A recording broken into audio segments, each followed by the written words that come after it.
Firga es una historia pero muy rica, riquísima. El hándicap inconveniente que tiene es que hasta 1835 perteneció a Aruba. Entonces muchas de lo que se consiga por aquí, pues tenemos que investigar Aruba. Y es a partir de 1835 cuando se fundó el ayuntamiento y cuando ya aquí no lo guisaban, aquí no lo comían. A mí me gustaría de que ustedes utilicen la memoria, la imaginación, ¿no? Imagínense en esta plaza, que no tenga nada que ver como está ahora. La plaza, en 1483 acabó la conquista, el año siguiente se hizo el repartimiento de tierra. Había que aclarar que cuando la conquista hubieron dos tipos de conquista, digamos. Una fueron islas que se llevaron de realengo y otras de señorío. Las islas de señorío la conquistaban los caballeros de aquella época y ellos se las repartían, eso sí, estando siempre debajo o al mando de la corona de Castilla. Las de realengo no, las de realengo, el dinero para la conquista lo ponían los reyes católicos. Islas del primer tipo de señorío puede ser Lanzarote o Fuerteventura. Casi mejor que lo quiten, ¿no? ¿No se parece que se oye eso? Sí. Y las de realengo, pues, entre ellas era Gran Canaria y Tenerife. Entonces, todavía no se había acabado la conquista. En 1480, los reyes católicos le otorgaron a Pedro de Vera. A Pedro de Vera, que era en aquella época el gobernador de la isla, le otorgaron una real cédula que le permitía, pues cuando acabara la conquista, repartir la tierra. Por eso se llama esa época repartimiento. No fue una época fácil, fue una época muy compleja porque hubo un montón de intereses. El mismo Pedro de Vera lo echaron porque se cogió las mejores tierras para él, en fin, que fue bastante turbulento, ¿no? Pero bueno, a Firga le tocó parte de Firga a Tomás Rodríguez de Valenzuela. Pues ahora imagínense en esta plaza, todo esto por aquí lleno de bosque de laurisilva, y llega Tomás Rodríguez de Valenzuela, empieza a roturar la tierra y empieza a preparar tierras de cultivo, de caña. Todavía está bien este desierto, empiezan a aparecer las primeras casitas por aquí, de los esclavos, de la gente que trabajaba, los técnicos, digamos, que trabajaban en hornos azucareros, en los capiches, y empiezan a aparecer las primeras casas por aquí en nada, ¿verdad? Todavía la plaza no llena de nada, ¿no? Pero en 1506 se construyó la primera ermita aquí, bajo la vocación de San José Ortega, Juan de Ortega. Se construyó la primera ermita y ya podríamos decir que a partir de esa época, de 1506, se puede incluso decir que son, cuando empieza a funcionar el pueblo, sería el nacimiento del pueblo, y nace aquí en esta plaza. Me gustaría que ahora mismo solamente ven aquí ya esto estaba despejado, diáfano, la plaza estaba más atrás, había una lomita aquí y tal, ¿no? De 1506. Se construye, como bien dijo la chica antes, las heredades de agua, todo eso. La acequia estaba libre, fíjense, no estaba ni la calle, nada, la acequia libre, la ermita aquí, y las cajitas por aquí, ya había hornos de trapiches azucareros, ya daba olor a humo, a melaza, ya estaba la gente por aquí. Empezó a trabajar, comenzó la acequia, y ya en 1517, el siguiente paso, ya se hizo el molino. ¿Por qué se hizo el molino? Pues porque hacía falta, sobre todo trigo, harina, para hacer el pan, para la gente que trabajaba aquí. Había mucha gente trabajando, muchos esclavos, se hizo ese molino. Vale, y entonces ya no da el olor, ya no solamente no huele a melaza y a humo, sino que también huele a harina, incluso más tarde huele a millo, a bofio, como el molino de Buen Lugar. Ya no daban otros colores. Y otros ruidos.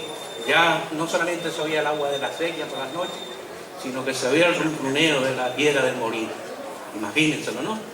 ¿Y por qué se moría por la noche? Porque siempre se moría por la noche.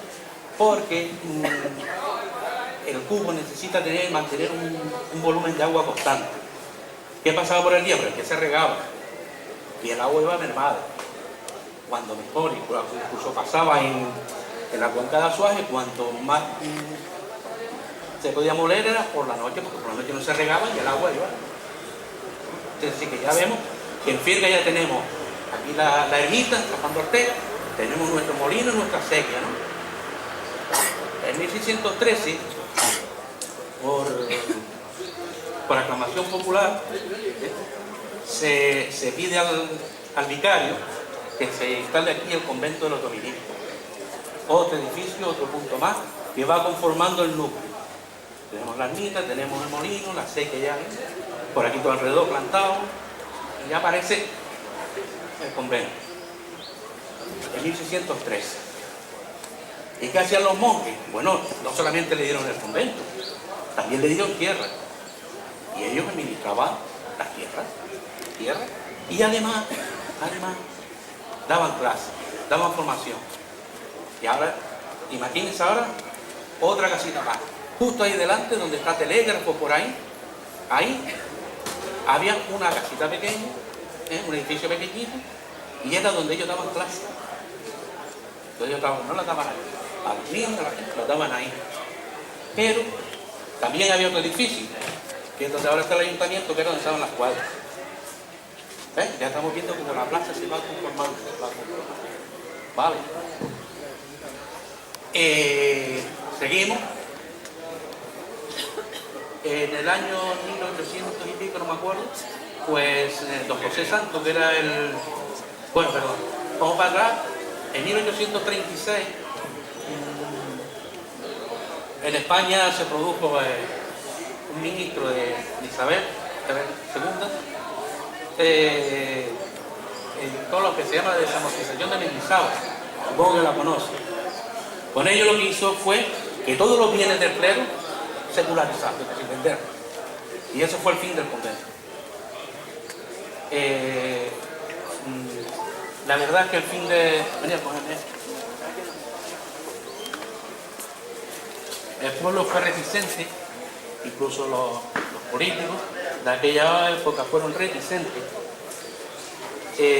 pero al final pues están los espíritus que se mandan, ¿verdad? Tuvieron que cerrar el convento. Fue un desastre.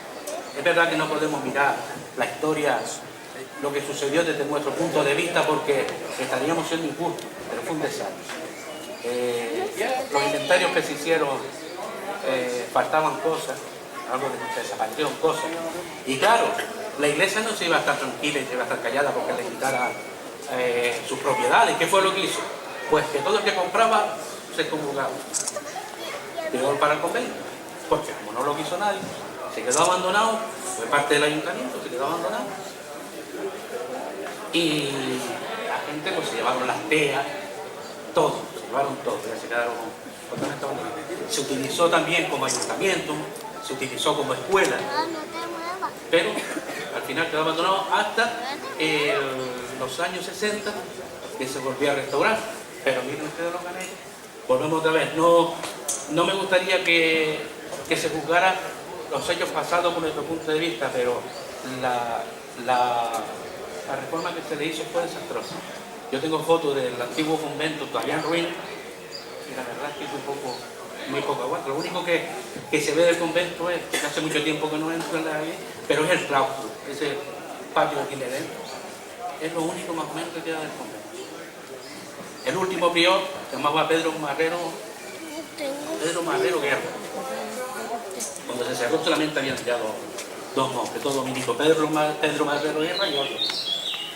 Yo no sé, no lo he conseguido porque en aquella época todavía Firga pertenecía a Lucas.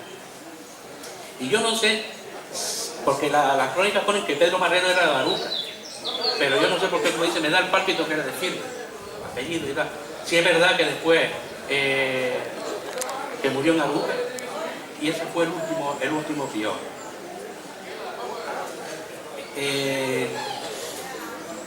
Ya en 1800, en el siglo XIX, don José Santos, párroco le pidió al ayuntamiento que le diera un poco más de terreno para hacer la nave derecha de la iglesia.